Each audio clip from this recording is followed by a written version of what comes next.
Welcome back. Together we have learned about the defining moments in Prophet Muhammad's life, his birth, upbringing, and mission. Now we come to the last moments of his life and the events that followed his death. Joining me is Dr. Shabir Ali to help us continue the story. Welcome to the show, Dr. Shabir. Pleasure to be on. So can you highlight the circumstances under which the Prophet Muhammad, peace be upon him, died?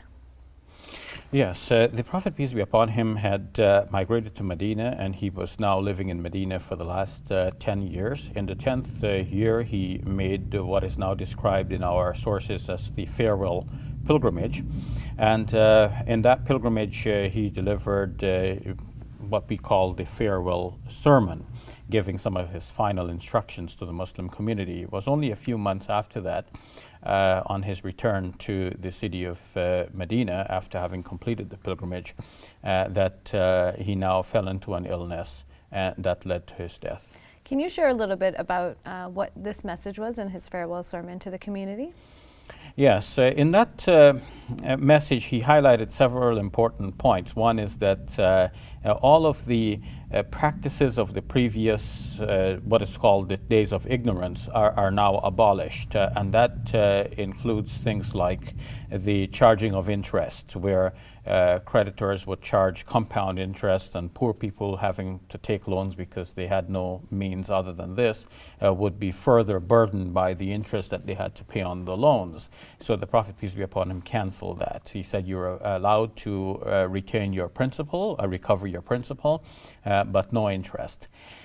He also canceled what are referred to as blood feuds, where one tribe, somebody from one tribe killed somebody from the other tribe, and the one tribe needs to take revenge, and then revenge is taken for the revenge, and it goes on ad infinitum. The Prophet, peace be upon him, said that all of that is canceled.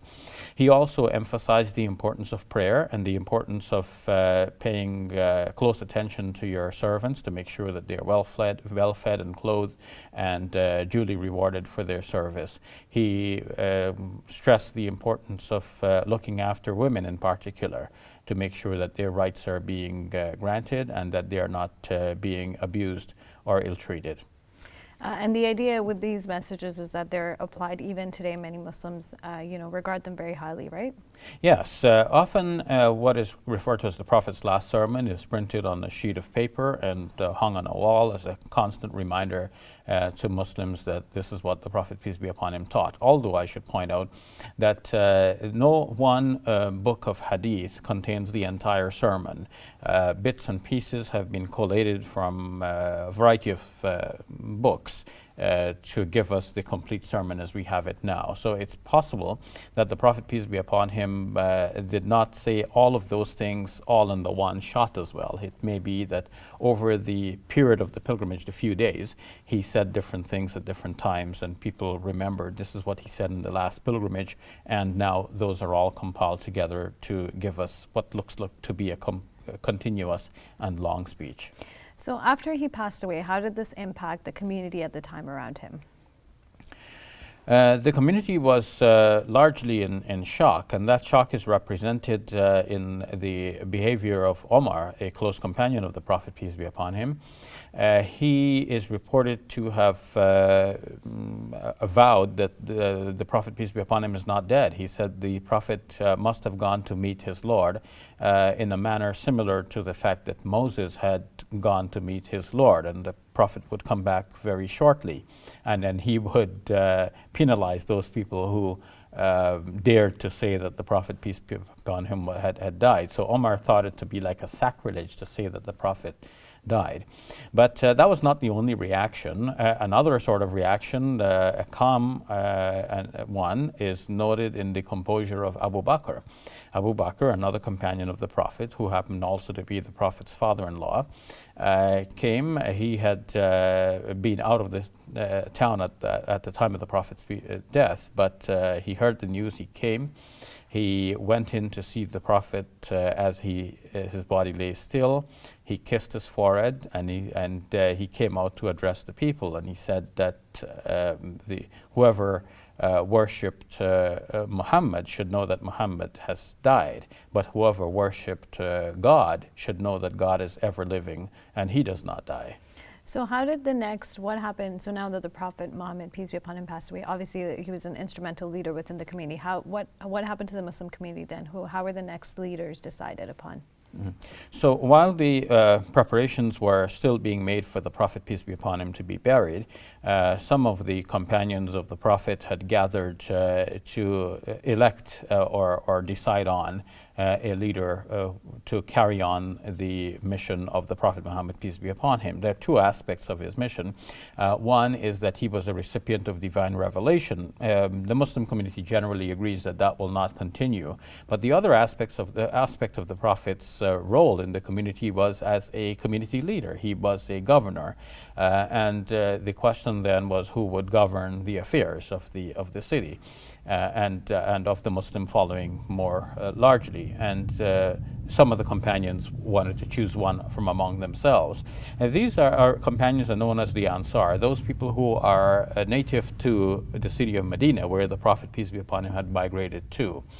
At the same time, some of the migrants who had migrated along with the Prophet, peace be upon him, they are referred to in the Arabic as Muhajirun, they thought that one of them should be selected to be the leader. And eventually, after some discussion, Abu Bakr was championed as one of the migrants, the migrant most fitting to be the leader.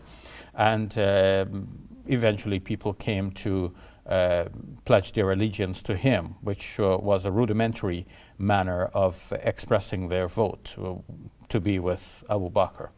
So then how did the climate or social and political climate change now that they had new leaders within the community? Well, now that they had new leaders, obviously they had to live with the memory of the Prophet Muhammad, peace be upon him, and they had to live under now a new leader. It was difficult for many of them to bear the loss and the absence of the Prophet, peace be upon him. Many remembered his days fondly, some often with tears. And they would eventually think back to the time of the Prophet, peace be upon him, his example, how he did things, and try to practice their faith in a manner similar to the way in which the Prophet, peace be upon him, had done it. Now, looking at the times that we're in today, is there, obviously back then they were, specific community leaders. Can we say that that's the case today as well, in that sense? Or is it more specific to each community now has, imams or community leaders that they look to, and then you look to the broader religion? It would have been somewhat similar. There were specific locations where prayers were being held. Sometimes the Prophet, peace be upon him, had sent a person to lead people there in prayer. So they had their own local leaders. Those leaders would often refer back to the Prophet, peace be upon him, send delegations to ask questions, to settle issues, to rule over disputes. And now the situation is largely similar in that you have a centralized leader and then many local leaders as well. So for our viewers, if there is one or two key messages that you would want them and us to take home, looking at the life of the Prophet and his death, what would that be? Well, the time of his death leaves some lessons for us, in that the Prophet, peace be upon him, is shown in the biographies about him to have been given a choice. One report says that the Prophet, peace be upon him, was given the choice either between either the keys of the treasures of this world or on the other hand, entering paradise. So when he mentioned this to one of his companions, the companion said, Prophet of God, why don't you choose the treasures of this world and then also to enter paradise? But the Prophet, peace be upon him, saw it for himself as a choice between this and that. And he chose to be in the life hereafter, not to live on and to enjoy the pleasures of this world. In fact, one narrative says that he pointed with his finger towards the sky, and he said, Bal ila rafiq al-a'la, to the highest companion. And that expressed his wish to now leave this world and to go and be with God, who is the highest of all companions. His wife Aisha narrated, may God be pleased with her, that when the Prophet said this, she realized that he's not choosing us and he's going to the life hereafter. Thank you very much, Dr. Shabir. You're welcome.